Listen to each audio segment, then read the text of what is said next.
साथियों, बिरहा के सम्मानित श्रोता सज्जन, यह बिरहा जो मैं गा रही हूं, हम गायिका मीरा मूर्ति एंड पार्टी के द्वारा जो बिरहा गाने जा रही हूं, यह रिकॉर्डिंग हरिओम स्टूडियो आजमगढ़ में बड़े भैया अभिमन्यु यादव जी के देख रेख में हो रहा है।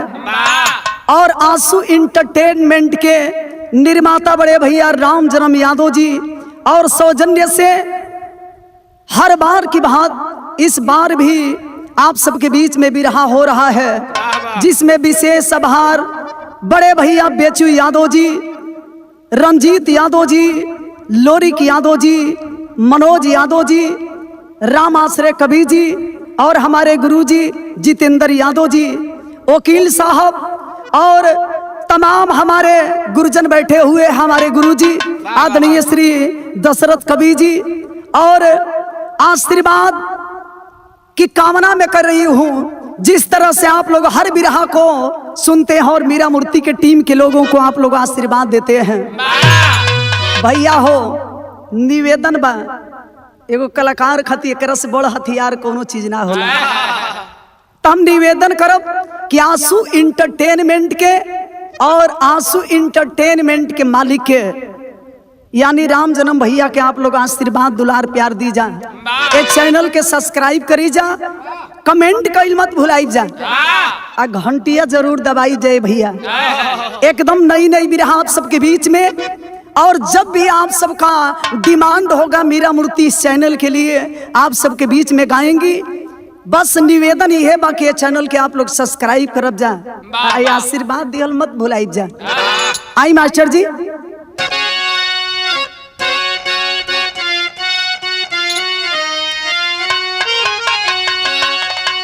भूमिका में कभी का भाव है क्या? वेदों पुराणों में महिमा है मंडित, नरियो नारायण भी गरिमा बखाने, बेटी बहन पत्नी बनती अनजाने, वहाँ सी दरिंदे सताते हैं नारी, दहेज के आग में है जिंदा जलाई जाती, सोच में आज सागर समाज में सशंकिती, कभी कोठे की मलिका बनाई है जाती।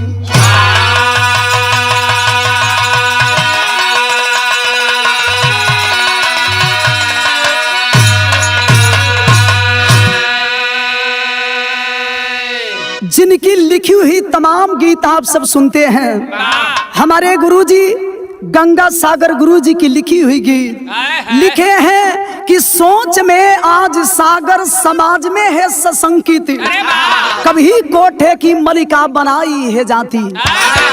बिरहा में बड़ा सुंदर कवि के इशारा बा, नई नई गजल के अंदाज कैसे बहादुर।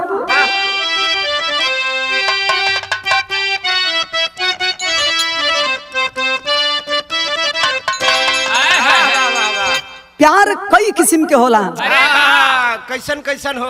प्यार तो लैला मजनू में हुआ था, प्यार तो ही राजा में हुआ था।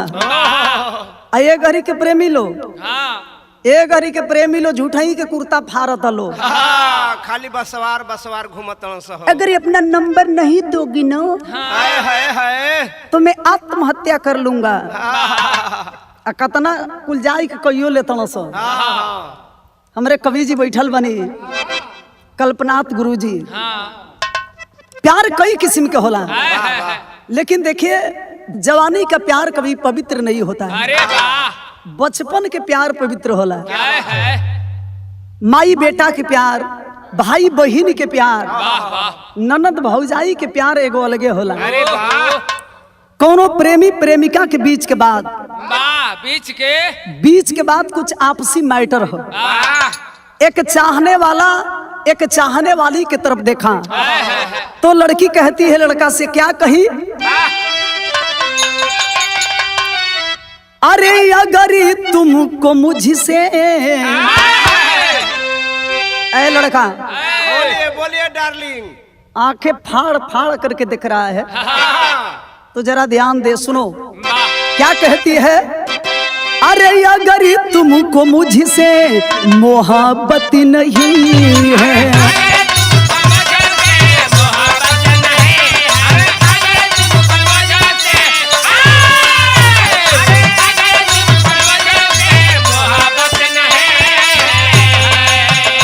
अरे अगर तुमको मुझसे मोहब्बत नहीं है,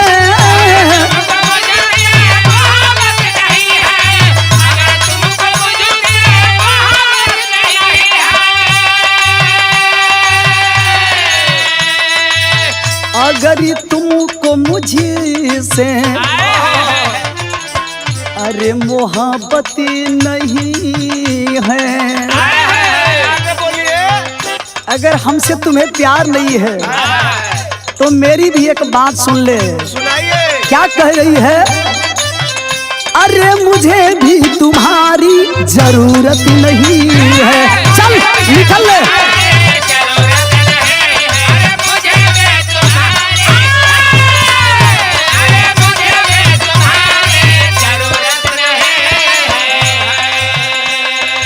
लेकिन गजल से बढ़िया कवि जी हमरे गीत के लाइन लिखलन का,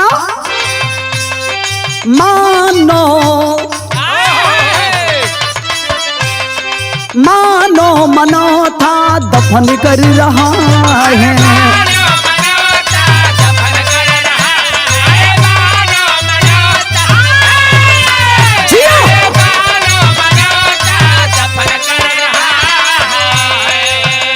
और मानो मनोता दफन कर रहा है,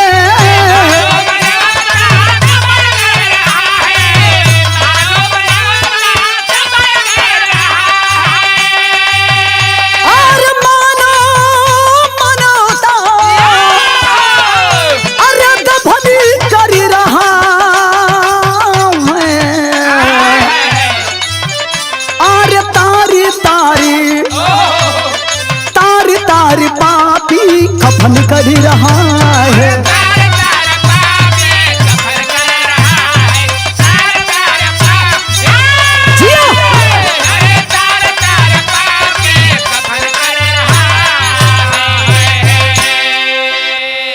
मानो मनौता दफन कर रहा है, तार तार पापी कफन कर रहा है। यही जैसे कहानी की शुरुआत हो गई। हमरे गुरुजी लिखत का बानी,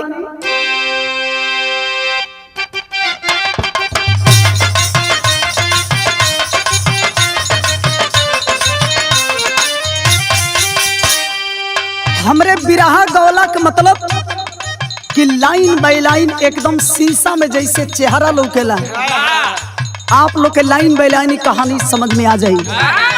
कहानी के कर बा कहाँ के बा, बिरहा के शुरुआत बतावल गई। हरियाणा प्रांत गुरुग्राम की कहानी है, हरियाणा प्रांत गुरुग्राम की कहानी है, प्रवीण कुमार की बेटी पूनम सयानी है।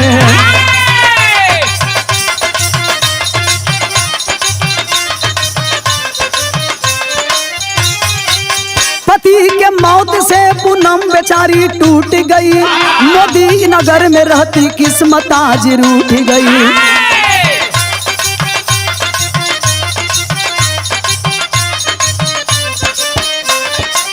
दूसरी शादी कर लो सभी लोग समझाए हैं, सुभाष दवा के व्यापारी भी बतलाए हैं।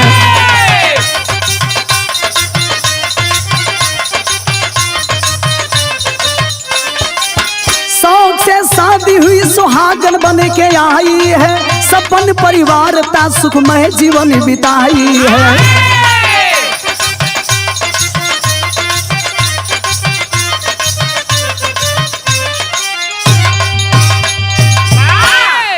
तनी कहानी के समझ लिए बाबू, ये हरियाणा प्रांत में ये कहानी गुरुग्राम के बा। वाह वाह।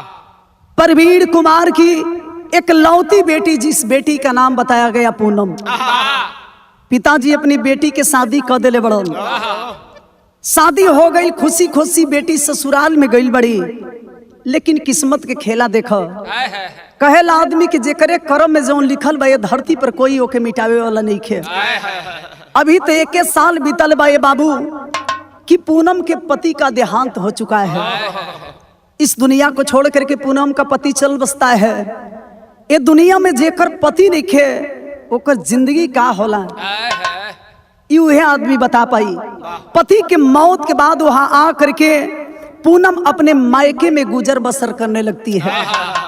गांव समाज के लोग हितनाथ पूनम के ऊपर दबाव डलन की बेटी आखिरकार ये दुनिया में इतना लंबा कैसे अपन जिंदगी बितेबू। ये दुनिया के लोग तो के कैसे कौना नजर से देखियन तो के पता ना हो। अभी तो हर जिंदगी बड़ा लम्हर बिया, कोनो लड़का अच्छा देख के अपन शादी कर।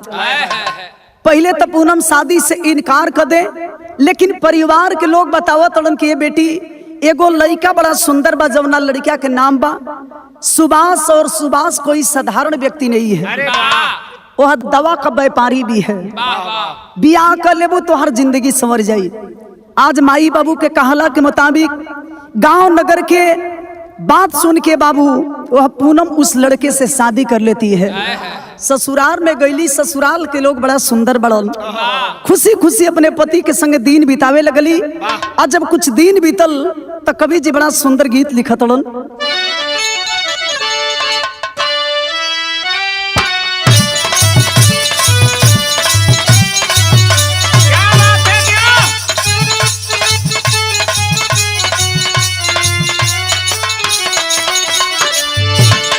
बड़ा ही मार्केट में गीत बजाता है। एक जना अपना जानी से कहत हलन, का कहत हलन,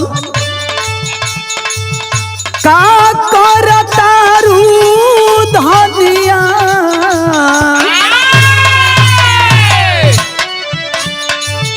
का करतारू धनिया हमके बतावो ना।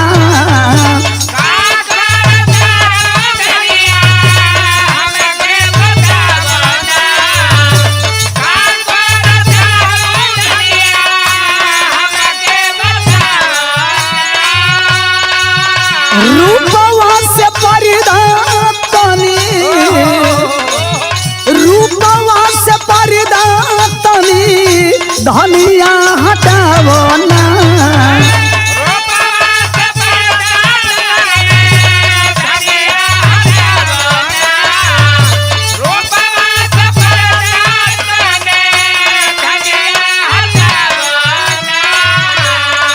तब कहतरी का कहतरी, मत पर हम बिंदिया लगवनी,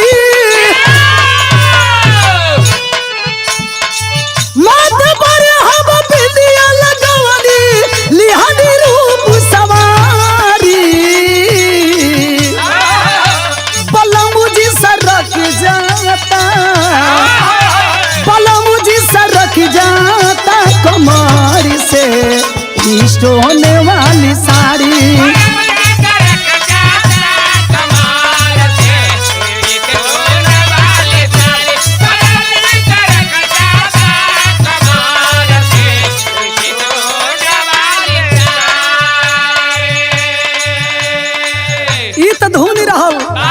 पूनम सोचा तरीके है भगवान नसीब से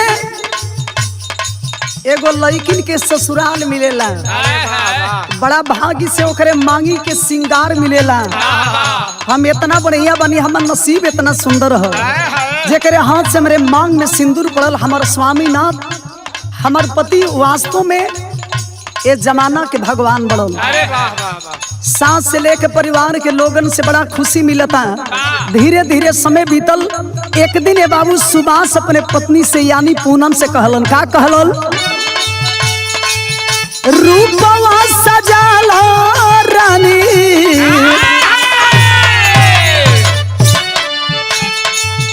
रूपवा सजाला रानी, काजरा लगा लो ना।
न बाटे बात बनौआ ए रानी पार्टी होई होटल में।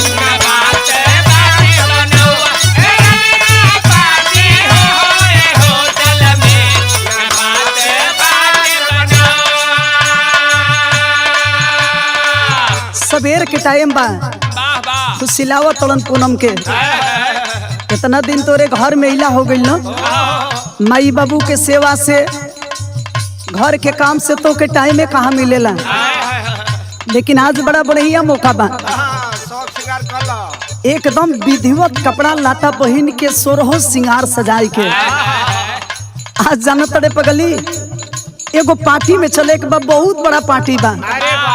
पूनम कहतड़ी कैसन पार्टी बा जी? कहतड़न ऐसन पार्टी बा कि ऐसन पार्टी के वो देखले ना होकबू। कवि जी लिखत का रची रची रूप सजावली हो, अरे रची रची रूप सजावली हो, मने मने मुस्कैली हो।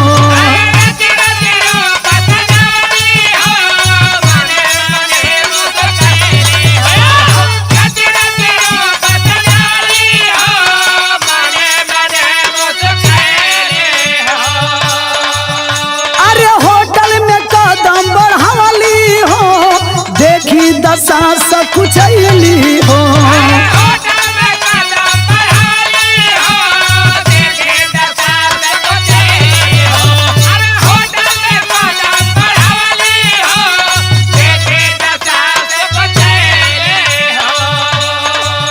एगो औरत खाती पति भगवान होलो।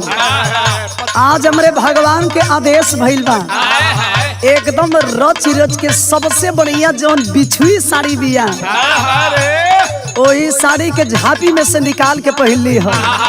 ऊ आँख में काजर, ओठ में लाली, सेंट तो ऐसा मरले बड़ी कि दूर से तनी मनी आदमी के ऊपर अगर असर हो जाए खड़े खड़ी आदमी बेहोश हो जाई। पति के संगे जब चलली हो तो देखा तड़ी कि होटल में ऐसन व्यवस्था बा कि जिंदगी में वो ऐसन देखले ना रही। कवि जी लिखा तलन का अरे केहू से नहीं सकुचाई हा हो, सबसे मेली बढ़ाई हा हो।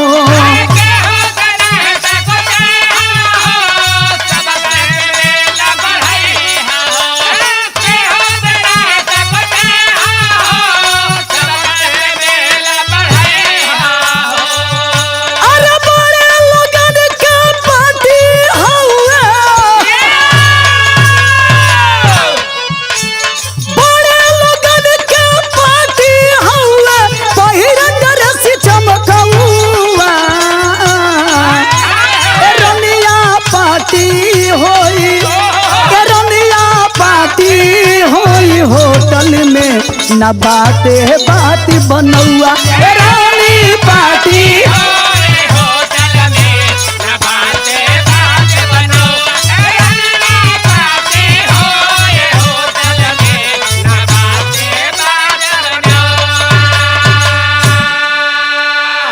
आए हाय हाय रे मेहरारू के संगे संगे सुबास भी बड़ो इतना जौन बा पहिन ओढ़ के तैयार भइलो। मेहरारू के लेके जब होटल में गइलो हन, मेहरारू जिंदगी में पहली की बार ऐसा सीन देखले बिया। आप लोग जानते बानी हाई फाई होटल में जहाँ बड़ बड़ पार्टी होला तो पार्टी में ऐसनो ऐसन देखे के मिलेला कि गांव घर के मेहरारू कबो देखले ना हुई। अरे वाह जब देखली अब पूनम पार्टी की स्थिति तो लगली आदमी से ककरियाए। सुबह समझावत कि देखा ये कुल होत जात रहेला। बड़ बड़ुआ के पार्टी है। अरे बड़ बड़ुआ के पार्टी है ऐसे तू डेरा मत। अच्छा तो दोनों मर्द मेहरारू पार्टी में पहुंचल बलो। और जब पहुंचल बलो तो कभी जी बिरहा में गीत लिखत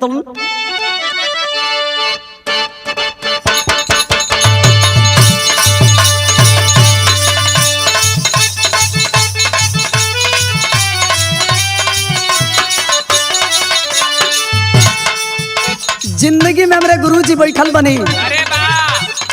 दशरथ गुरुजी और दूसर के हमारे गुरुजी कल्पनाथ मास्टर गुरुजी बैठल बनी ऐसा गीत ना गौलर ली हो बाहरे जमाना। अच्छा तो बुढ़ापा में हमरे गुरुजी गंगा सागर कवि जी भी हद कर दिले बनी। हम तो जानत नहीं कि कवि जी चश्मा लगावत हैं ये जमाना में नहीं की लेकिन हद हो गई। भीतर ताकल हो भीतर भीतर ताकत रहे घरी। बड़ा रंगीन गीत लिख देनी कैसे। अरे डाली बिना भात के भतारे बिना राती के मनवा न लागता।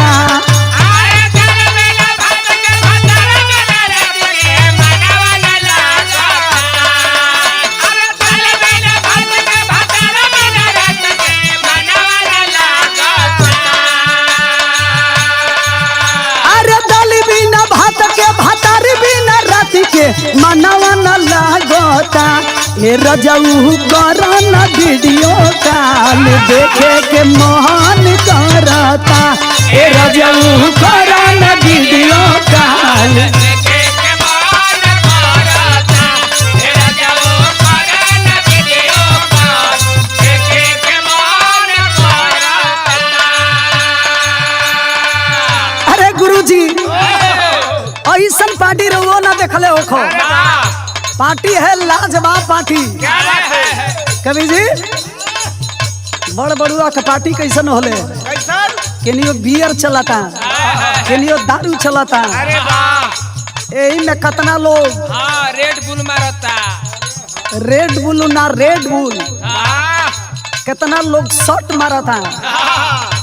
शॉट के मतलब यही में लोग कंफ्यूज होई शॉट के मतलब होला का इतना छोटे छोटे देखले हो खब जा।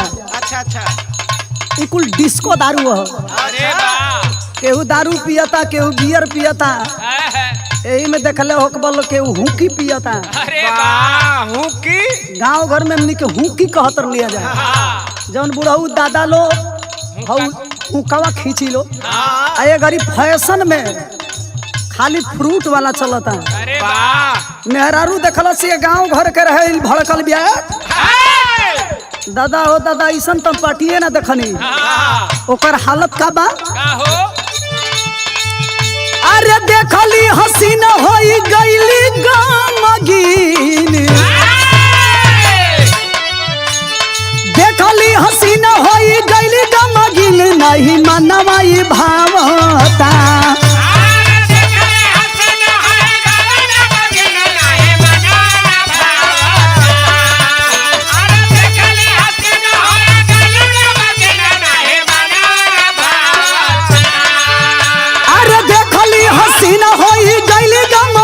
नहीं मनवाई भावता तो लोगवा करे हंसी ठिठोली जैसे कहते धावता।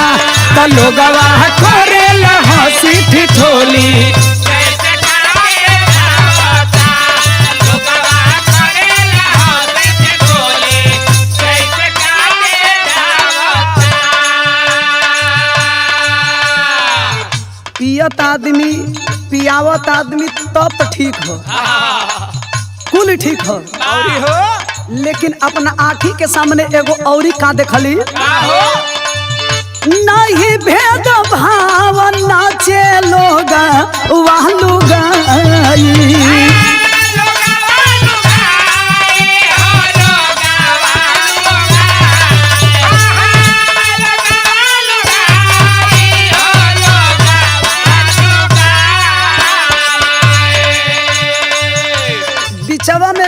गाना आई रहा आप लोग सुनबे कैल लो कबो बेली कबो पप तू नचवल सारा साटा के पैसा उठावल। गांजा चलता बियर चलता दारू चलता उ सही है लेकिन देखो तड़ी कि जब लोग लुंड मुंड हो जाता पी के बट केहू केहू के धोके नाचे लगता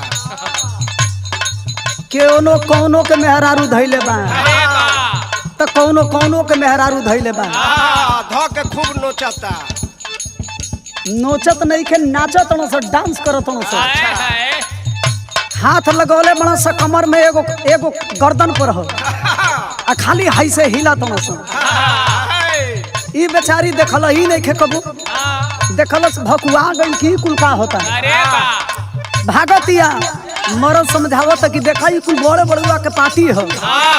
अगर होला अगर ऐसे करबू तो लोग हमनी के शिकायत करियन कि एकर मेहरारू एकदम जाहिल गमार बिया। अरे बा सुभाष जब जान गइलन कि ना मानी तो कैलन का नासा के गोली दिहले ठंडा में मिलाई।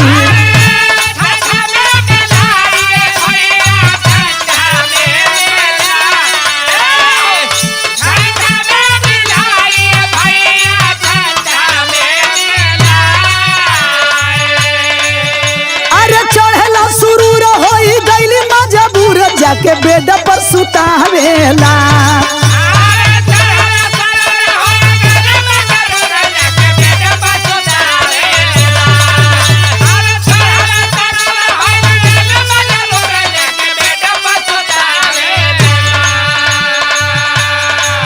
मरद बड़ा चलहाक बा, जान गइल के मन मेहरारू ऐसे गियर में ना आई, तुरंत पलखत पाई के नशा के गोली ठंडा में डाल दिहलो। ले जाके कलश के हमार जान, अगर तू ही ऐसे करबू तो कैसे काम चली। ठंडा पी लो। बेचारी अपने मरद के बात मान के जब ठंडा पियले बिया तो होत का बा अरे चढ़ल बा सुरूर होई गइली मजबूर जाके बेड पर सुतावेला। त लोगवा करेला हंसी ठिठोली जैसे कहते धावेला। त लोगवा करेला हंसी ठिठोली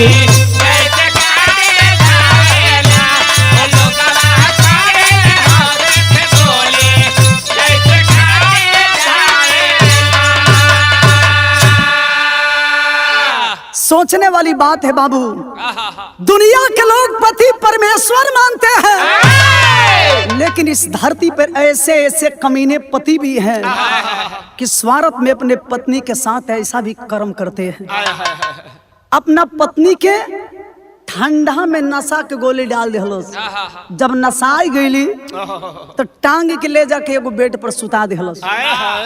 ए बाबू इहे ना सुतबे ना कैली, सुतला के बाद वो बेचारी के संगे घटना का घटल कवि जी बिरहा में गीत बदल तड़न।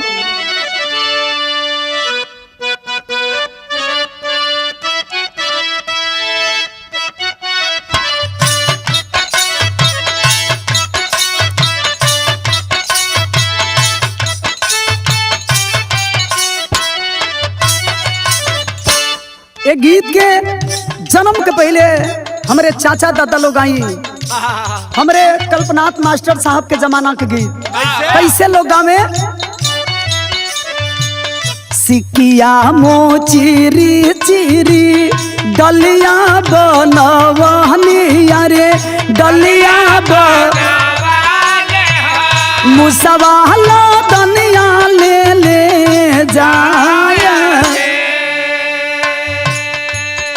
ई तो गीत रहल, लेकिन गीत से बढ़िया कवि जी बिरहा के लाई लिखल हो। खुलल जब अखिया पहली नंगी बदनिया रे नंगी टूटे लागल अंग पोरे पोरी मंद मुसुकाती एक लुटलस इज्जतिया रे लुटलस अखिया से बोरी से लालोरी। ये बाबू जब वो बेहोश हो गईली पूनम तो हर नीच कमीना पति ले जाकर के अपनी बीबी को एक बेड पर सुला देता है। जब नशा टूटल पूनम देखा तड़ी कि शरीर के ऊपर से एकदम कपड़ा एने ओने हट गिल बा, निवस्त्र है। बगल में एक आदमी खड़ा है नौजवान जो कपड़ा पहन रहा था। शरीर के ऊपर जब कपड़ा ना देख लिया हो, कहेला आदमी कि आधा अंग के मालकिन अर्धांगिनी के बतावल गई पति परमेश्वर होते हैं। हिंदुस्तान के धरती पर नारियों का उपमा देवी का दिया गया है। लेकिन पति के रहते हुए उस देवी की आबरू लूटी गई है बाबू। बिलख रही है कि मेरी आंखों के सामने ये नौजवान जो कपड़ा पहन रहा है यही मेरी आबरू को लूटा है। कैसहूं अपने आप के संहार के बाबू कपड़ा पहन ली और कपड़ा पहन के जब अपने पति के लगे अली हो, वह पति अपनी पत्नी को लेकर के जब आता है बाबू, रो रही है और रो करके अपने पति से एक बात कहती है। विराम गीत लिखे के पड़ल।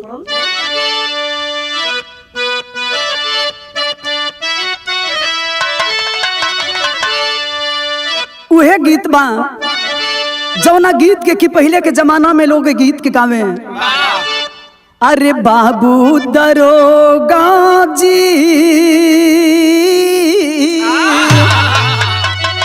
बाबू दरोगा जी, अरे कौने गुनहिया पियावा बनला मोरी।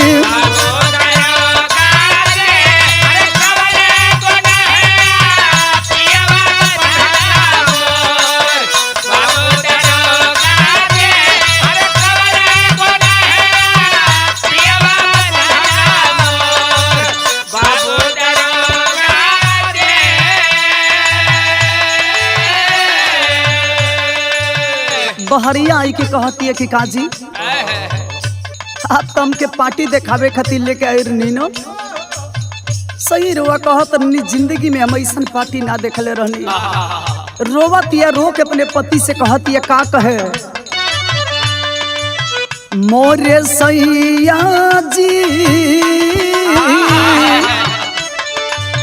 मोरे सैया जी, आगे लागो ऐसन पार्टी तोहारी। अरे मोरे सैया आगे लागो ऐसन पार्टी तोहार, मोरे सैया जी, आगे लागो ऐसन पार्टी तोहार, मोरे सैया जी।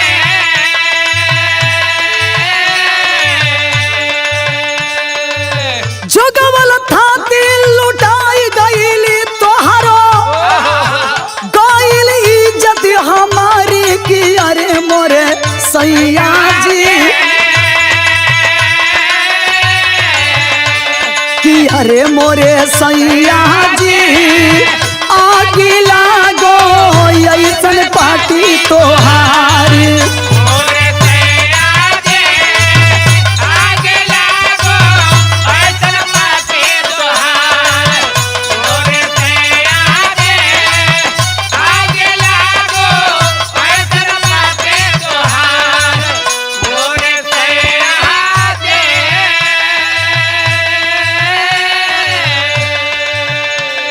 सोचती है कि बाहर है किस्मत, सुबह से समझावे पोल्हावे पूनम के मालिक हुए हमारी। हो रामा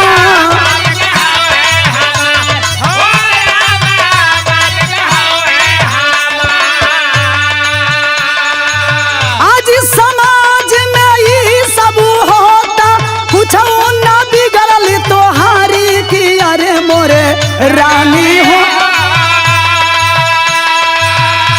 कि अरे मोरे रानी हो, दूसरा से कहबू इज्जत जाई तोहार की। अरे मोरे रानी हो, दूसरा से कहबो इज्जत जाए तोहार। अरे मोरे रानी हो, अरे दूसरा से कहबो इज्जत जाए तोहार। अरे मोरे रानी हो। ये बाबू रोती रह गई, बिलखती रह गई, हथवा जोड़ के पैरवा पकड़ के कलश किए सैया। आज तक हम ऐसन पार्टी ना देखले रही, जौन पार्टी तू हमके दिखौला, जौन इज्जत के इतना दिन हम संभाल के रखनी, वो इज्जत के आपके रहते लीनाम हो गई। रोती है, समझावत के अरे पगली, ये आजकल के जमाना में ये सब तो आम बात बा। जौना मर्द के देखलू और जौना आदमी के देखलू कि हुआरी ना, वो हमार बॉस रहन, वो हमार मालिक रहन। अगर वो मालिक के हम खुश ना करब तो हमार प्रमोशन ना हुई। बाहर जमाना कबीर जी के बिरहा के अंदर टेरी लिखे के पड़त बहादुर।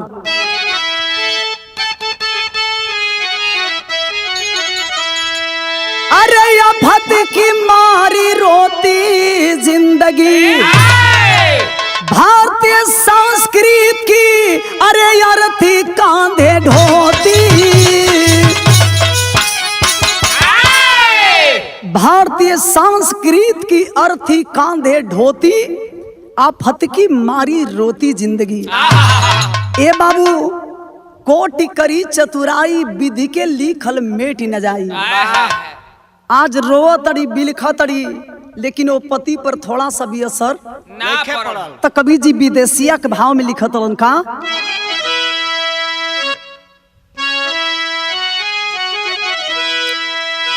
विपदा की मारी प्यारी बनली बावरिया हो, रोई रोई जिंदगी बितावेली लू गई।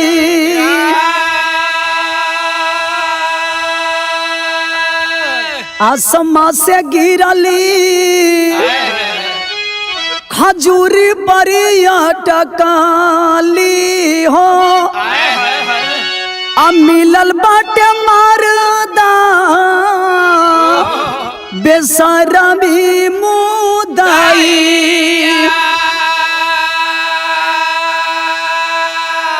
पार्टी में जाली नहीं मारे गौरी आवे पापी, अखूटवा कसैया के परी गईली गई।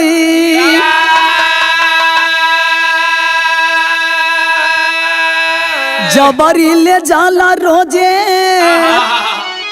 नया नया ग्राहक खोजे, देवरा मुकेश एक दिल धैले कालाई।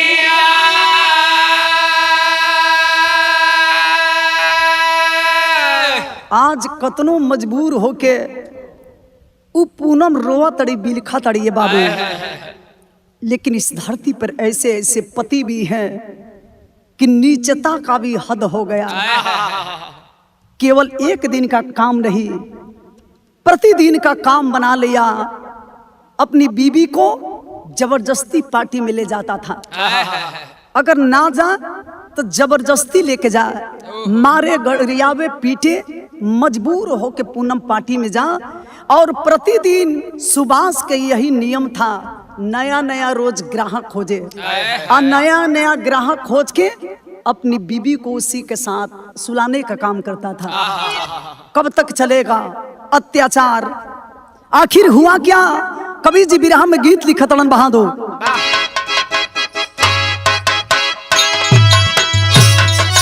जियो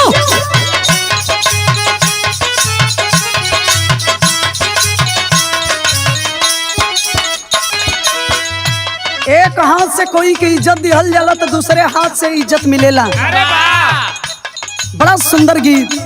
कैसे? एहसान मेरे दिल पे, एहसान मेरे दिल पे तुम्हारा है दोषितो, ये दिल तुम्हारे प्यार का मरा है दोषितो।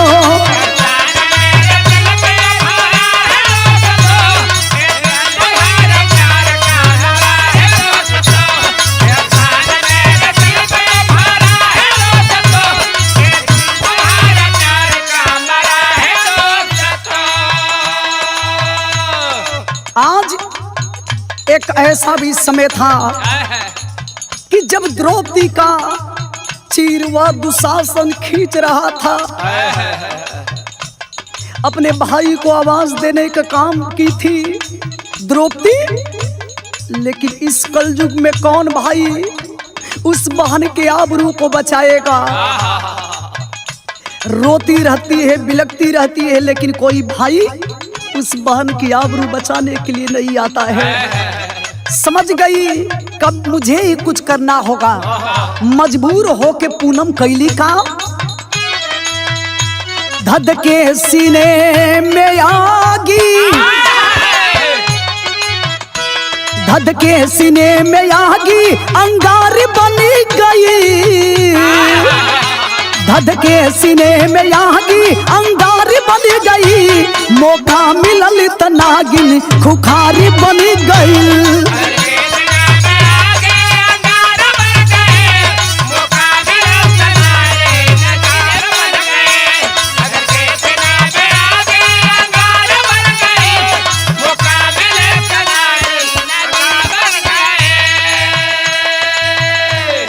रोज दूसरा के आदमी के संगे औरत के रात बितावे पर मजबूर करत रहलन, ई त चलल। एक रोज जब घर आती है एगो एकलौता देवर बा जेकर नाम बा राकेश, एकदम छिछोरा बा। कलश की भौजी रोज रोज नया मर्द के संगे रात बितावेलू, आज कम से कम हमरो रात रंगीन कर दो। वह नीच माना नहीं, हाथ के पकड़ी के बाबू जबरदस्ती उस पूनम के आबरू को तार तार कर दिया। सबेर भइल कलश की काजी रोज आपसे हाथ जोड़ के कहनी कि देखिए हमरे साथ ऐसा काम मत करी, आप ना माने नी ना। रौरा हर बात के हम मान के काम करें, लेकिन आज तो हद हो गई। आपके भाई जौना देवर के लोग बतावेलन कि लक्ष्मण जी अपनी भाभी को माँ के नजर से देखते थे, लेकिन ये तो हर भाई हमारे साथ रात के ऐसा गलती काम कैले बा। बारिश सुबास कहता है उसका पति, इतनी सोचने वाली बात क्या है, अरे भाई है सबके रात जैसे बितावेलू, एक दिन एक और मन रख देलू तो का हो गई। समझ गई पूनम, कब हो ना हो अब सर के ऊपर से पानी बहत हो, कुछ ना कुछ करे के पड़ी। तो कैलस का तेवर जगावत विद्रोही लाचारी हो गई, तेवर जगावत विद्रोही लाचार हो गई, मौका मिलल त एक दिन फरार हो गई।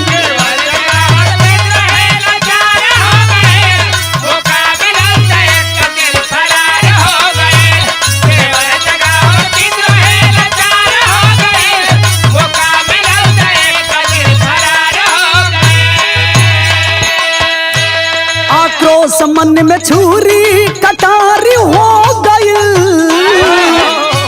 आक्रोश मन में छुरी कटारी हो गई, मौका मिलल त एक दिन फरार हो गई।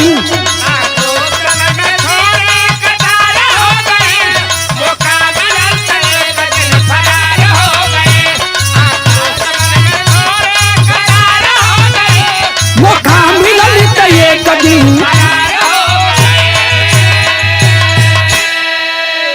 समझ गई कि मेरा अब कोई सुनने वाला नहीं है। जिसको हम भगवान मान रहे हैं कमीना भगवान नहीं, मेरे आबरू के साथ प्रतिदिन यह नीच गदार खिलवाड़ करा रहा है, मेरे आबरू को तार तार कर दिया। ऐसे हमार जिंदगी पार ना हुई, मौका के तलाश करे लगल। बिरहा सुने वाला भैया लो एक दिन मौका के फायदा उठौलस, रात में देखलस कि सारा लोग सूत गइल बा, घर से निकल जाती है। इस दुनिया में अगर जीना है तो मुझे कुछ करना होगा। आखिरकार बाबू क्रोध में लाल होकर के पहले ही बतौनी कि औरतों का इस धरती पे अलग अलग रूप होता है। जब चंडी का रूप बनाती है वह पूनम, तो कवि जी बिरहा के अंदर अल्लाह में लिखलन का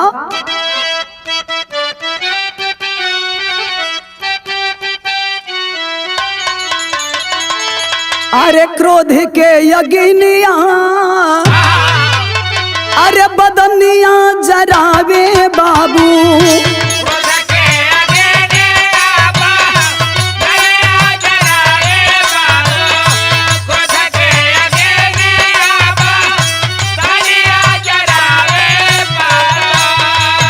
अरे से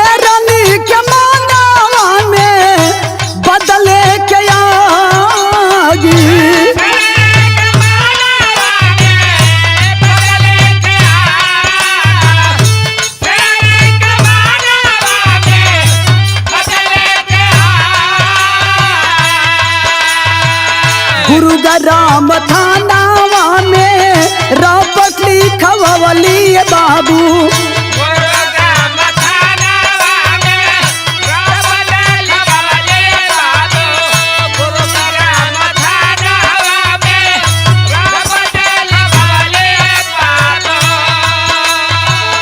पापी पादकार बाटे हमरो सुहागी।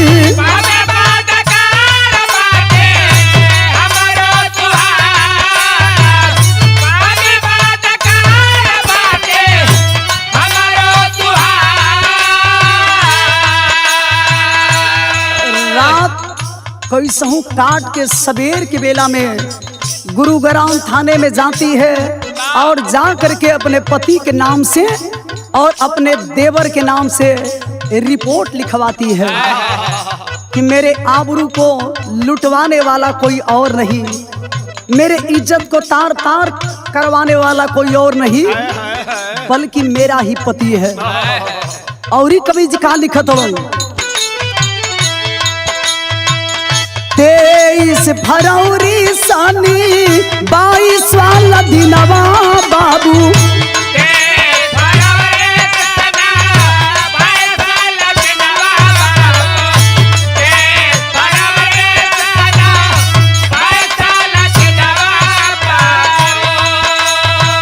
मैं फर्स भाई लेता रोगताई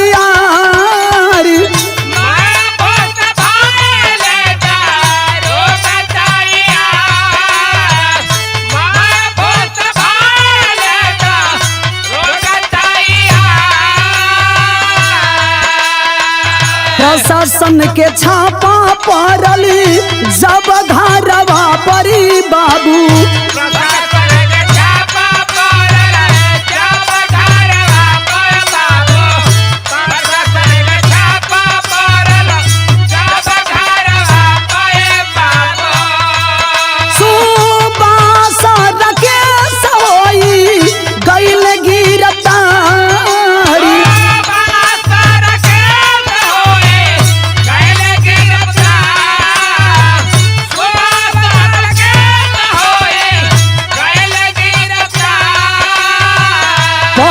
जब मार पूरा भेदवा बतावले ये बाबू।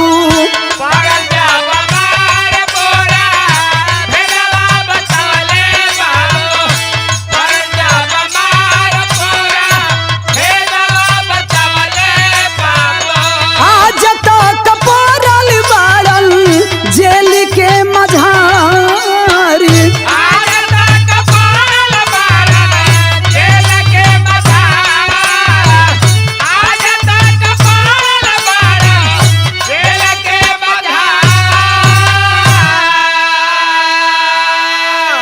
आज जब दोनों भाई गिरफ्तार भइल ने बाबू, पुलिस प्रशासन के जब मार पड़े लगल दोनों भाई के ऊपर तो जौन सच्चाई रहल दोनों भाई बता दिहल। आज तक दोनों भाई जेल के अंदर सड़ रहे हैं। तमाम गांव नगर के लोग हित नात मिल के सुलहा करावे के चक्कर में बा। कली के साहब सुलहा तबे होई जब 50 लाख रुपया उनका से दियो जौना पैसा के लालच में हमरे इज्जत के संगे इतना बड़ा खिलवाड़ कैलन। आज जब तक ले हमरे हाथ में पैसा ना मिले हम सुलहा ना करब। तमाम लोग लगल बड़न सुलहा करावे के चक्कर में, लेकिन होत कब मास्टर साहब बिरहा में कवि जी खड़ी के भाव लिखलन।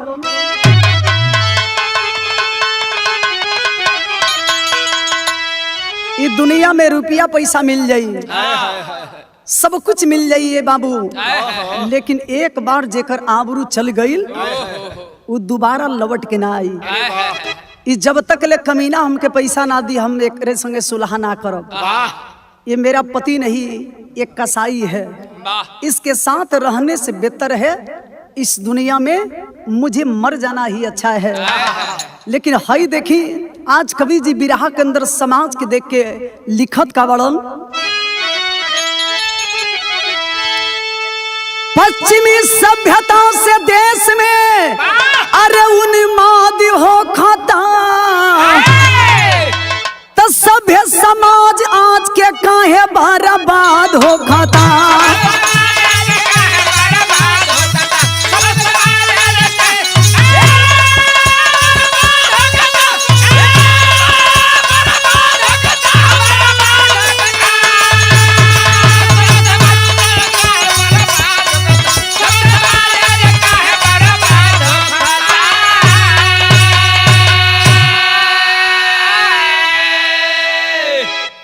पश्चिमी सभ्यता हमनी के देश पर हावी होता है। वाह खान पान ओने के जैसे लोग करत रहल ह। ओढ़न पहिरन ओढ़ल पहिरल खाइल पियल मैं जौन बा पश्चिमी सभ्यता हमनी के देश पर हावी होता है। और जब तक लेकर आके ध्यान ना दिहल जाई ये हमनी के देश पर जब पूरा हावी हो जाई तो ऐसन ऐसन हमेशा घटना घटत रही।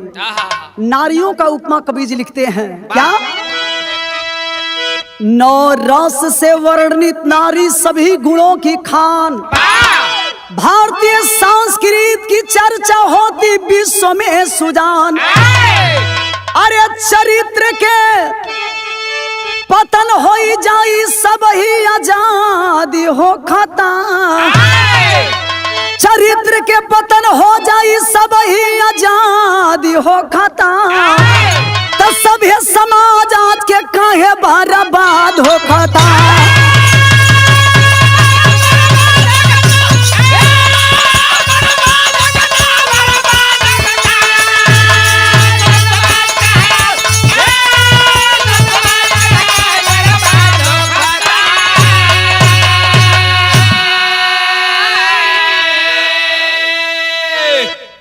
कवि जी लिखत नहीं कि चरित्र के पतन हो जाई सब ही आजाद हो खाता। अगर यह दशा रही तो हमनी के चरित्र के हमनी के जौन बा जौना हिंदुस्तान के हमनी के सोने के चिड़िया कहे नहीं जा ये बाबू उस सोने के चिड़िया हमनी के बर्बाद हो जाई। सबसे यह हाथ जोड़ के विनती बा कि एकरा के हमनी के कम फॉलो करी जा। देखते बनी ये घड़ी के पहनावा ओढ़ावा पहले के माई बहन लोग कैसन पोशाक पहने लोग ये घड़ी के देखते बनी जितना छोट कपड़ा बकात बड़ घर के लड़की है। अरे वाह यही से हाथ जोड़ के रुआ सबसे विनती बा कि जब तक लेकर आप रोक ना लगी तब तक ले ऐसन ऐसन घटना घटत रही। बिरहा के आखिरी बंद में खानदान के परिचय में लिखे के पड़ल, गुरु बिहारी गुरु गणेश गुरु रामलाल गुणकारी, अरे स्वर्ग बसे चंद्रिका कवि बचन जी बने पुजारी। अरे ये भद की मारी रोती जिंदगी तो सागर मीरा मूर्ति की कविता ऐसी हो